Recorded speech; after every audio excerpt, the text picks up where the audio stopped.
Noonies, it's Carla. Welcome back to my kitchen. Today I am making homemade pasta with lemony brown butter and parm. You heard me right, homemade pasta. I'm gonna confess up front, I am not an expert pasta maker. This is a late in life skill that I have adopted. It is as easy as playing with Play-Doh.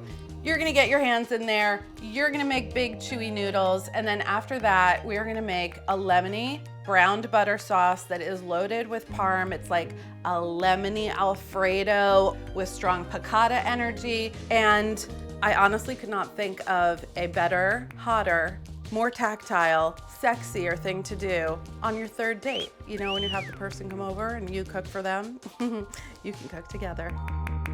A lot of times when you look at pasta recipes, they're going to call for 00 flour. It's from wheat. It's just a more finely milled flour than all-purpose, and it does something different with the gluten. We don't have to get like all tripped up and exhausted about it because I'm using all-purpose. If you don't have a scale, you can definitely just measure this out in regular measuring cups. And then in addition, I'm using semolina. Semolina, despite the fact that it has this like really pretty yellow color, is also a wheat flour, and it's gonna give like delicious flavor. It makes the pasta a little bit grippy, which is really nice in the finished texture. This is not an egg dough. It's gonna have really nice chew.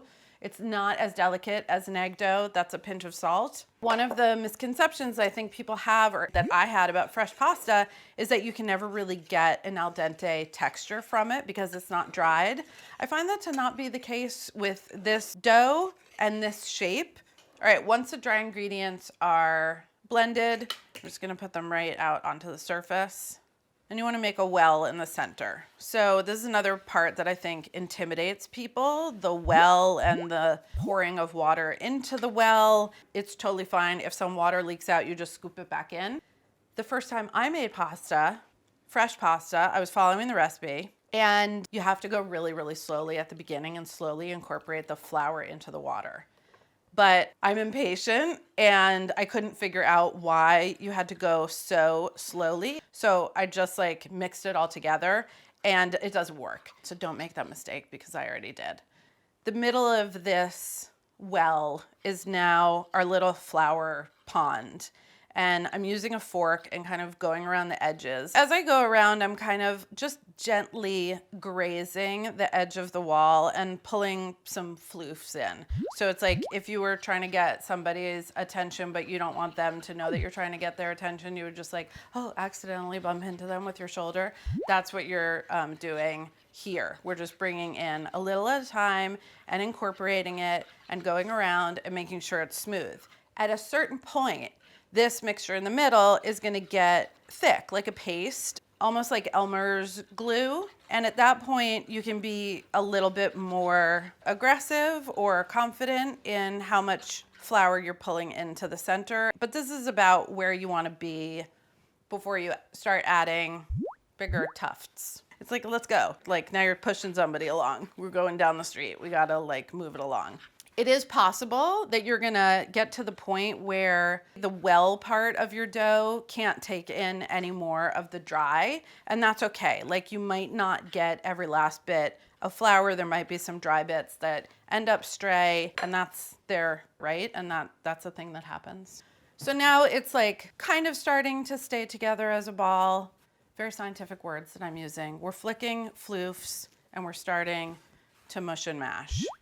It's wetter in the middle, it's drier in the center of this dough, and I'm just trying to get as much of the dry flour to incorporate with the main center of the action. There's definitely some more dry flour on the board, but I'm just gonna move to like a kneading motion. So if you've never kneaded before, you're gonna kind of gather the dough up, fold it towards yourself, push it away with the heel of your hand, rotate it 90 degrees, fold it, push it, 90.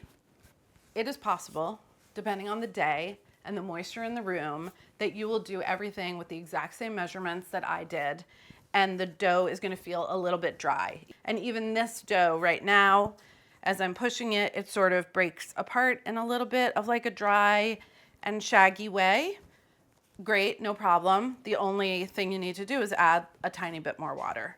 say that's like a tablespoon. Just flattening this out a bit. Drizzle a little water over. Sometimes I'll just get my hands wet and do that, and it'll feel a little bit like slippery and scoochy at the beginning, but knead it a few times, and the water is going to incorporate with the drier part of the dough. Because I want to use this flour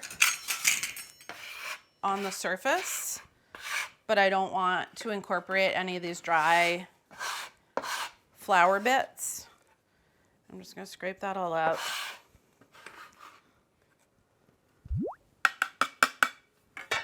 And that's the flour that I'll use to flour the board without the bits. Okay, so at this point I have to keep kneading until I get to shiny and taut and smooth. And that's gonna take about 10 minutes. So let's go back. Say you're on this third date. You finally invited the person over. You're gonna cook for them. Let them have a little turn at kneading the dough, you know? Let's check out some forearm strength. Let's see how they, you know, touch and squeeze and knead and push it away and bring it back. You know what I'm saying?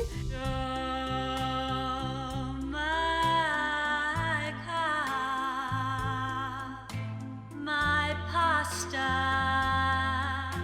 I've hungered for this lunch. I'm out of breath all of a sudden. Just shy of 10 minutes. Very happy with how this looks. It's really smooth. It feels almost like... Does it feel like a boob? It's taut. I don't know how else to say it. It's taut, but it's like powder smooth. It feels really nice.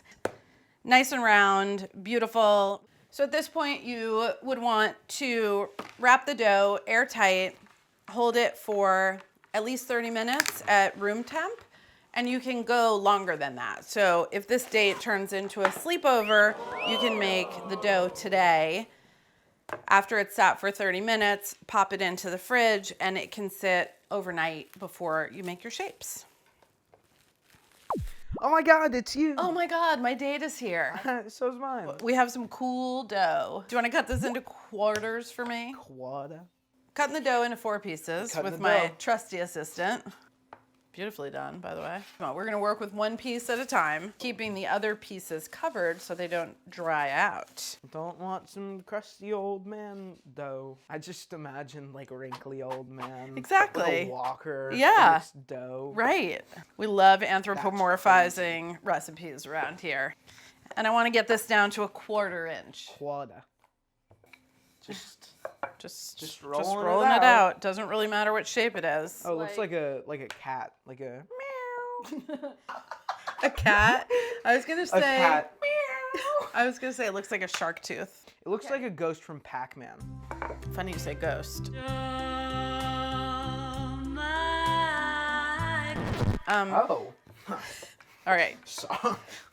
So now that it's rolled out, All right. ready? Yep. Get serious. Oh man. So I'm gonna cut crosswise into strips, and then you're gonna roll the strips into snakes, and the snakes are called the peachy. Oh wow, you're going one-handed. This is very advanced. Well, I'm on half of the board. That's a great point. Talk to us about your strategy, Cosmo. You hit the abouche, and then you go ba ba ba ba ba ba. Think about a zigzag, and you go ba ba ba ba. Roll, and you go out. Okay, Brush and then you're tapering to the edges. Yeah. So this tray over here Yes. has the semolina. So when you finish a peachy over here, peachy, Peachy breezy. Make a big old pile. You know what I'm saying? someone is arriving. Let's see who arrived. Oh my God, Leo's home from college. Just go by. We're Just not go rolling. by. We're not Just rolling. going by. Just walk by. Just walk by. Just walk by. Just fine, walk we're not on rolling. by. I'll call you back for Tasty the Peachy. Great. I tasted the peachy. Cosmo out, everyone. Ha. In order for a sauce to be really lemony, you really need a lot of lemon. So I'm using not only the juice of the lemon, but also pieces of lemon. because it's a rich buttery sauce with a lot of parm, and then you're gonna get these like bursts of lemon actually in the texture as you're twirling up your noodles. Oh God, this is a juicy lemon. I'm pleased. The other lemon, I'm gonna cut into supremes, which is one of those words that you learn when you go to cooking school, how to supreme citrus. So I'm gonna show you how to supreme citrus, which is the same thing as saying cut the segments out of the citrus. You wanna kind of angle your knife, positioning it behind the pith, but just, and then cutting down and trying to follow the curve of the fruit. So the goal is to take the peel and the pith all the way off until you kind of expose the fruit, but not cut, like you don't want to cut into the fruit as much as possible because you want to save that part. That's your good part.